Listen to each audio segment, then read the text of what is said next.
Welcome to the Mindfuckery podcast, which is featured in FeedSpot's top 10 of emotional abuse podcasts. I'm your host Elizabeth, and in here we explore the areas where others fear to tread. I'm the founder of the Divorce Sanctuary and Wound Talking. I'm also author of Finding Lily, the A to Z of emotional abuse and divorce matters. I've been a woundologist for over 20 years, working with past life wounds, clearing ancestral trauma and working with this life wounding. It's through my own personal journey I know how much this hurts and how confusing life becomes. So many questions, no real answers. I'm on a mission to educate as many people as I can on the effects of trauma on our lives and our children's lives, healing those wounds and healing the wounds of our mothers and our fathers. It stops here, it stops now, and it stops with us. So welcome along for the journey of a lifetime.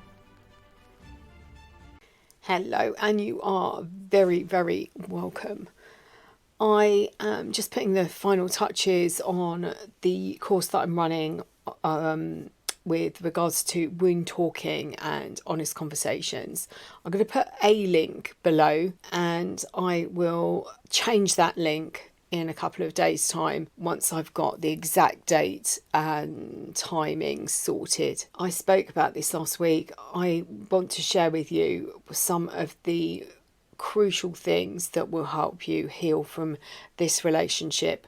One of those is talking to your wounds, reprogramming your brain and challenging some of the thoughts, not just from this relationship, but from other relationships. So I did say last week at the end that I would have the date sorted out. I didn't actually get that far, and I promise it will be a couple of days. I'll put the link that is on last week's video. So if you are interested, it's not a commitment, register your interest, and as soon as I've got the details, you'll receive an email with all of the details on there. And you can then say, do you know what, it's not for me, or yes, I so need this. So this week I wanted to talk about flying monkeys. Is it a bird? Is it a plane? No, it's a flying monkey. I want to talk about the trust coming out of these relationships and things that you can put in place. Also cover who flying monkeys are, because you come out of these relationships wondering who you can trust, and you're surrounded by so many different people. You don't know who is trustworthy. You don't know what roles people are playing, and it's so hard. And every element, every fibre of your being, every nerve ending is on high alert, and you're surrounded by these people that you thought were friends. You don't know, are they friends? Aren't they friends? And they're the entourage. The flying monkey is the entourage. They are the abuser's accomplices. They enable, they're an extension of the emotional abuser. And the term that flying monkey actually comes from the film The Wizard of Oz, and they were little brainwashed minions that were used by the Wicked Witch of the West to go off and do whatever it was that she wanted, at her bidding. And the same can be done of people that you consider friends. They might be people that on social media are following you. They're watching what you're doing. They might be doing some sort of damage control exercise just to make sure that the abuser is protected, and that is their role. Their role is as a protector. They are enablers. They enable the abuser to continue. They're the ones that pick up the messes after them. And I said, they might be party to spying on you. They might follow you around. They might be involved in smear campaigns. One thing I would suggest is securing all of your accounts, changing your password straight away.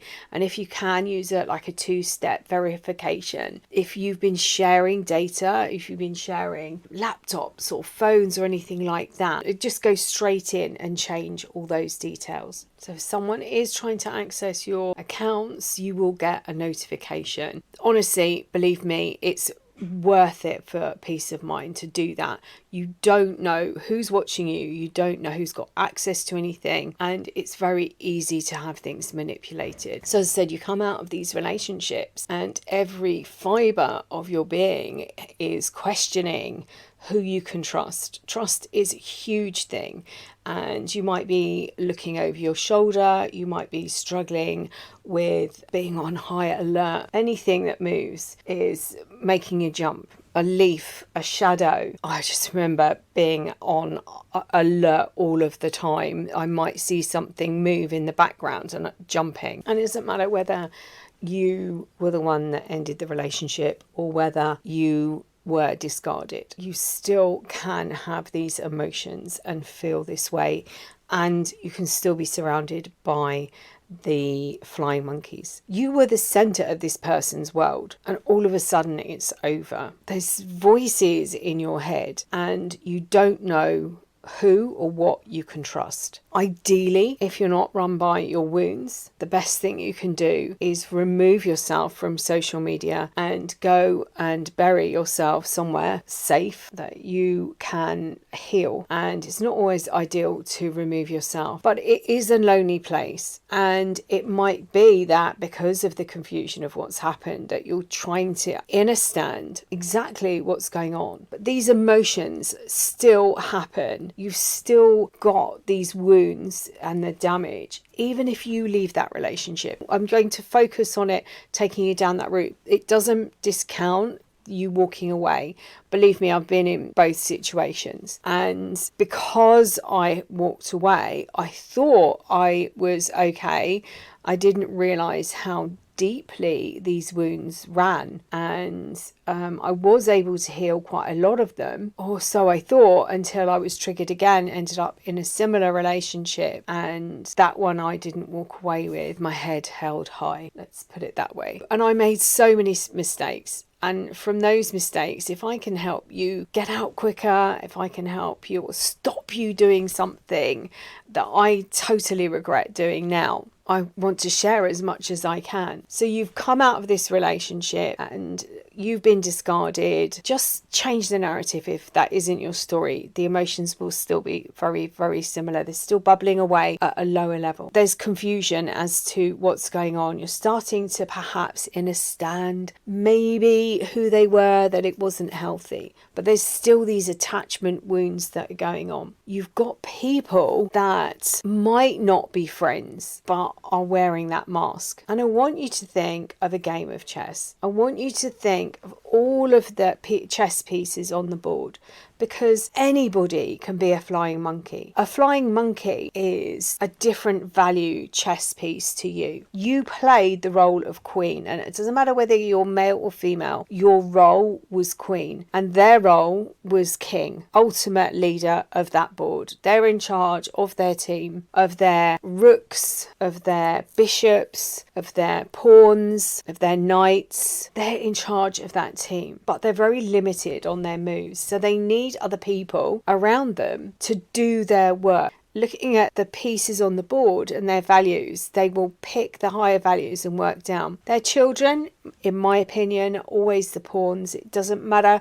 They have no value, or zero. I think pawns are 1. They will be used and abused and discarded in the same way, and they'll go through that same cycle of abuse that you have. And I think if anything you can take away from this is that everybody in their life has and will be treated in exactly the same way. They are bonded to this person for whatever reason. They have this relationship with them in a very similar way to yours, and they have very similar fears. That fear of abandonment, fear of being betrayed by the emotional abuser. So the flying monkey gets its name from the film The Wizard of Oz. The flying monkeys that the Wicked Witch of the West sent out to do all her dirty deeds. And that is exactly what their entourage is. They are enablers. They go off and they are the person, they are walking on eggshells, much like you did in the relationship. They have a very similar role to you, and behave in a very similar way. They enable the bad behavior. They clear up the messes. They believe they're actually helping, but all they're doing and all their behavior is doing is telling the abuser that what they've done is okay. They are the support system.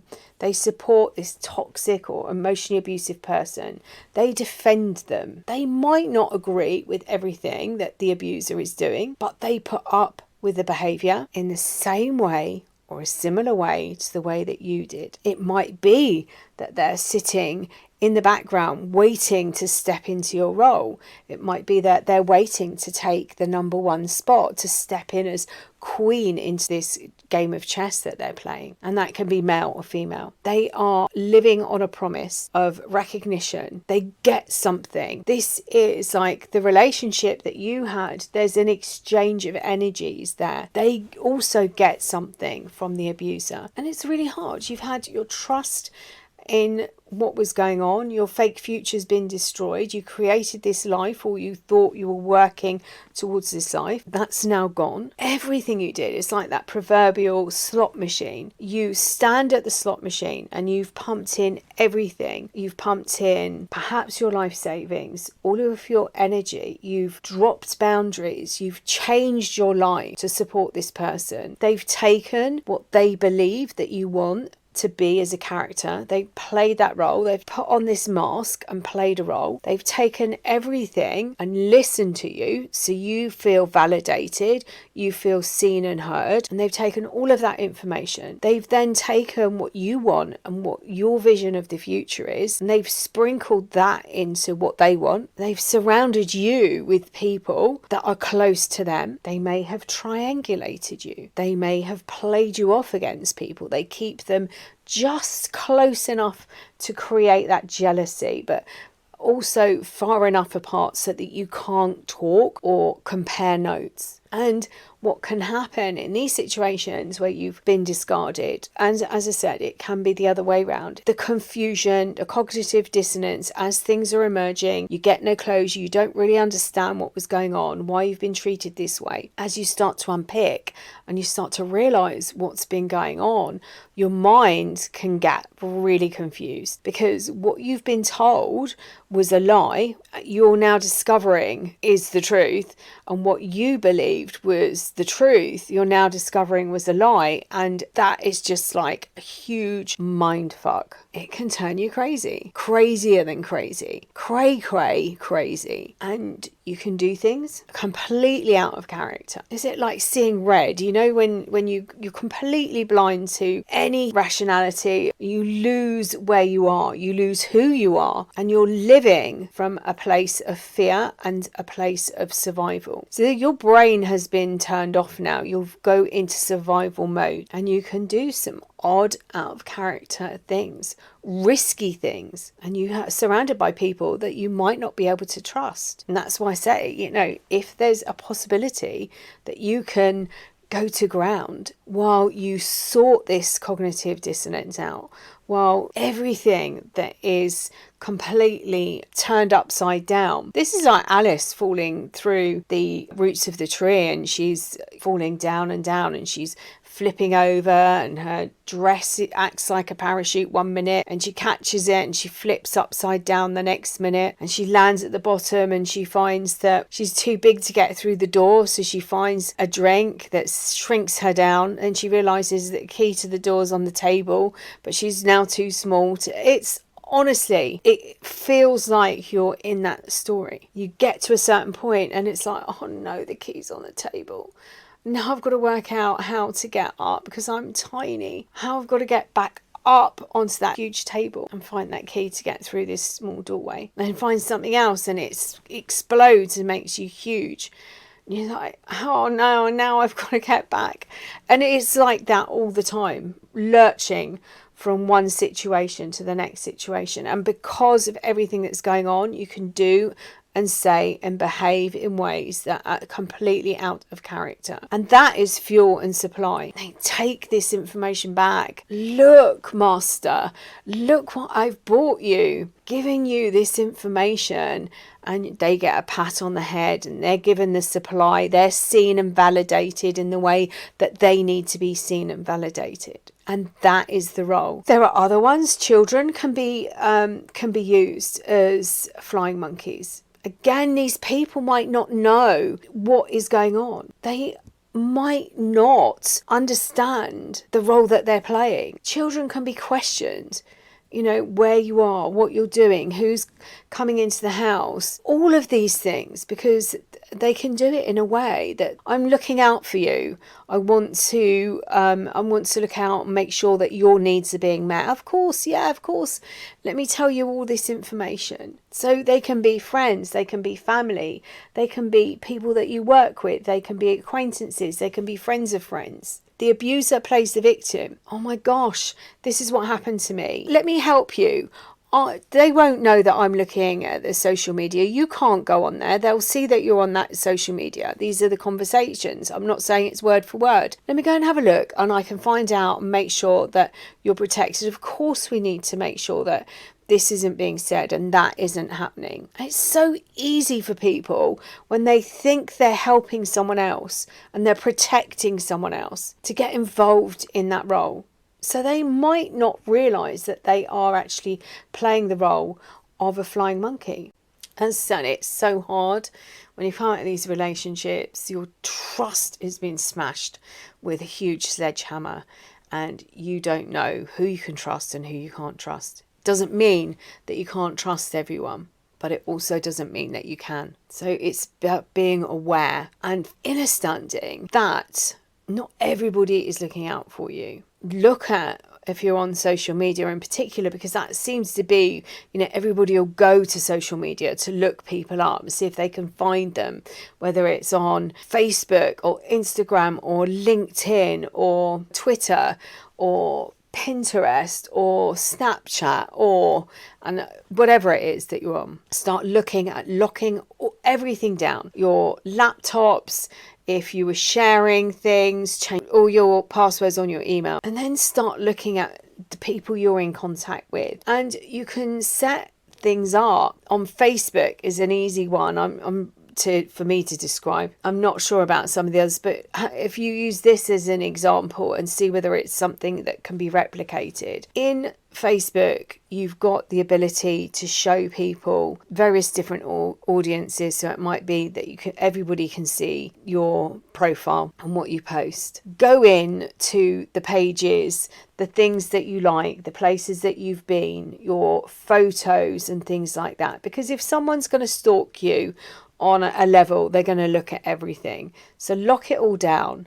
Lock and make sure that all your friends, that nobody can see and has access to your list of friends. Because it can be done where somebody reaches out and says, I'm really concerned. I'm really concerned about so-and-so.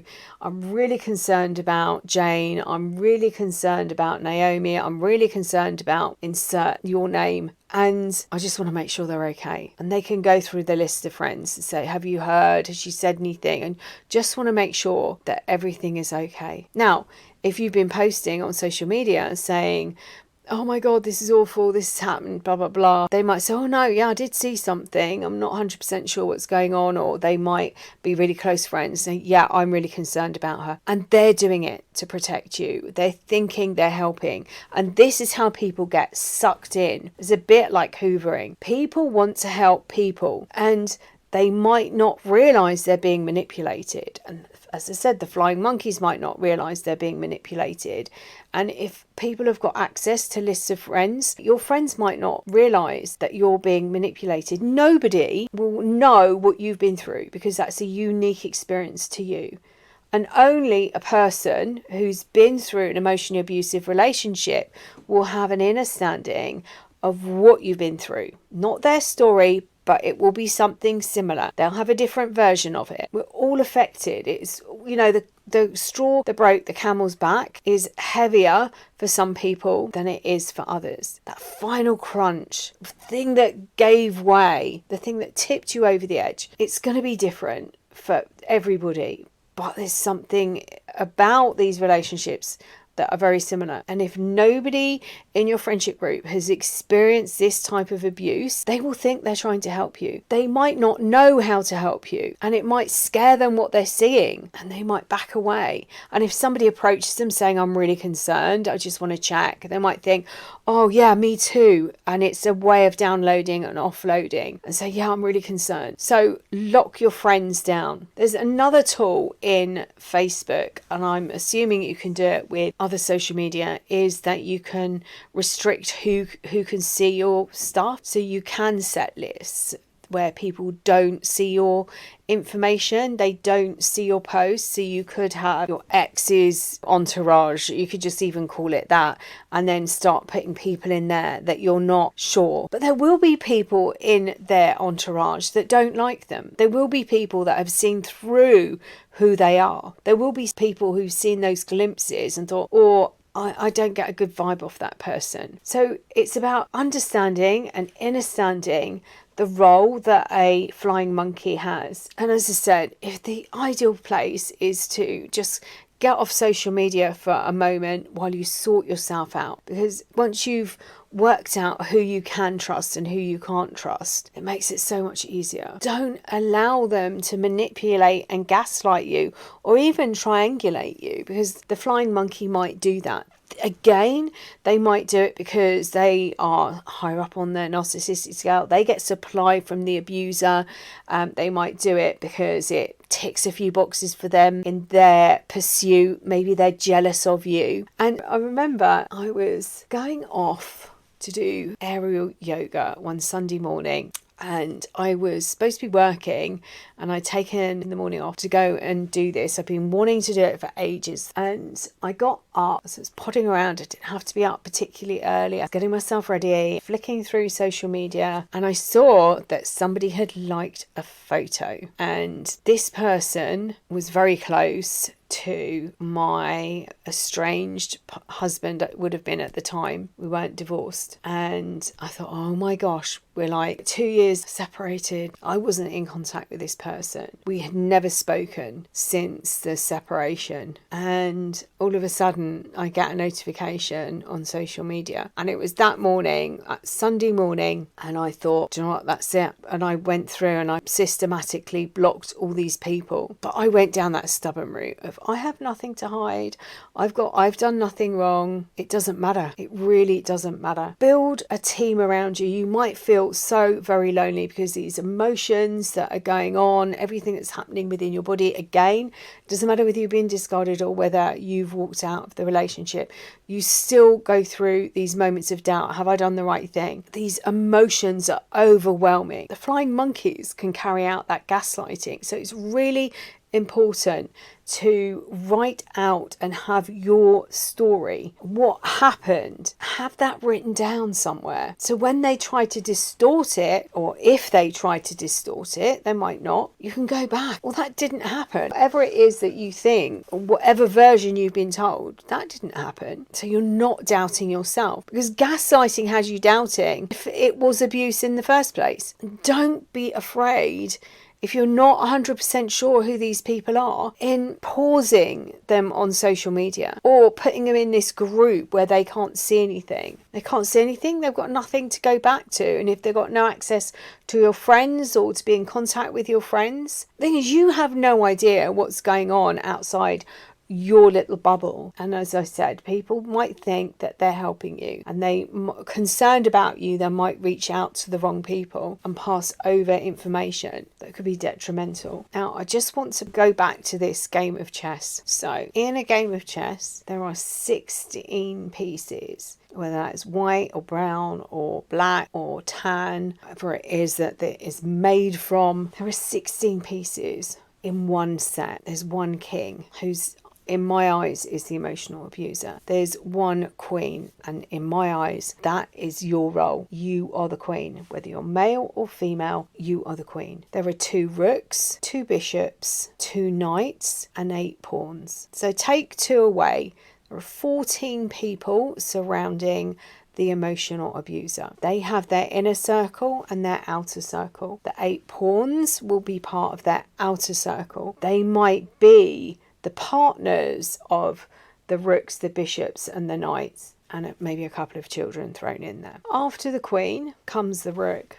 That's the next highest point. That could be the best friend. There could be a couple of best friends. Out of the next level down or around in that circle is the bishop and the knight. These might be people that they work with. They might be people that they socialise with or go out with, but they're not the inner circle. The rook could be one or two people that they're dating and might be fighting for the role of queen, ready to step into your shoes. And it feels like that when you come out of that relationship. You're watching the abuser move into their life as if nothing has happened. They're not experiencing pain, and there are people ready and waiting to step into your shoes. And that could be part of the game as well, knowing that you're watching and waiting. And this is why that no contact, this is why that grey rock makes it easier for you to start healing. And we want to get to a place where we've healed our wounds, we've divorced emotionally, there's no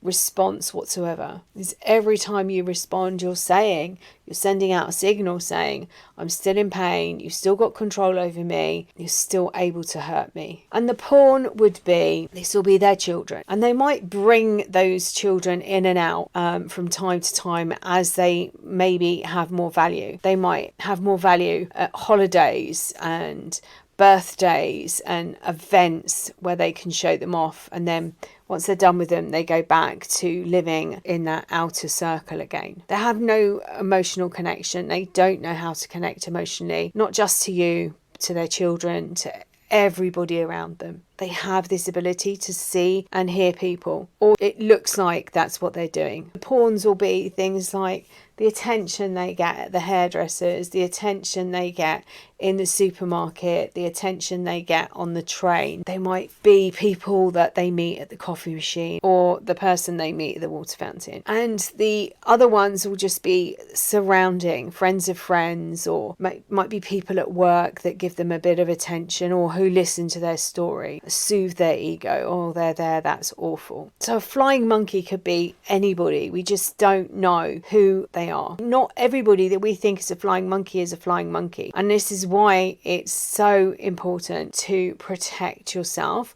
while you work this one out, while you listen to your body and how it feels. Listen to the questions. And somebody who's trying to change your mind about something, trying to gaslight you about what actually happened, probably isn't healthy, or it isn't healthy to have them in your life. It might be that you go outside of your circle and find a group that you can trust, that you can talk to people about in things in there that perhaps when you're not sure who you can trust at the time. So you're finding a group of people that aren't connected emotionally to you. So the phrase is coined by, or was coined by, the Wizard of Oz. That's where it comes from. The flying monkey were her little minions, the Wicked Witch of the West. She sent them off to do her bidding, to do all the nasty work, to go and get all the information and bring it back. And that's exactly what the entourage does that surround the emotional abuser. And you were part of that entourage, so you know some of the people that are in there.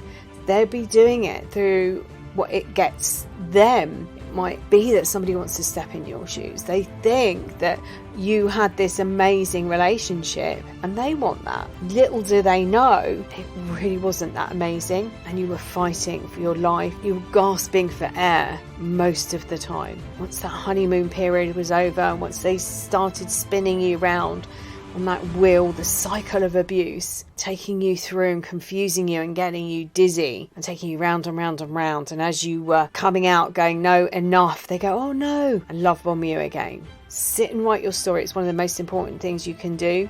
Change all your passwords on absolutely everything to make sure that nobody has access. Find a group that will help you. Come and join us over on Facebook in the group that I run that will help you support you. Maybe put people that you're not sure about at the moment in a little group that they can only see certain things, not everything that's going on. There is one that says only me, and I started using that right at the very beginning when I was doing this I was getting angry and frustrated and all of this stuff was going on, and then I'd put only me, and a year later it would pop up. I think I've deleted them all now. I haven't seen any for ages, but they'd pop up a year later or a couple of years later and go, oh my God, I remember that. I was in such a bad place. I couldn't see, I couldn't think, I couldn't feel, but I was in so much pain. So you can use it in different ways. I hope this has been helpful. As I said, I'll put the links to the course that I'm going to be running later on this month, and I better get on with that because it's the 10th today. And as always, I'm sending you loads and loads and loads of love.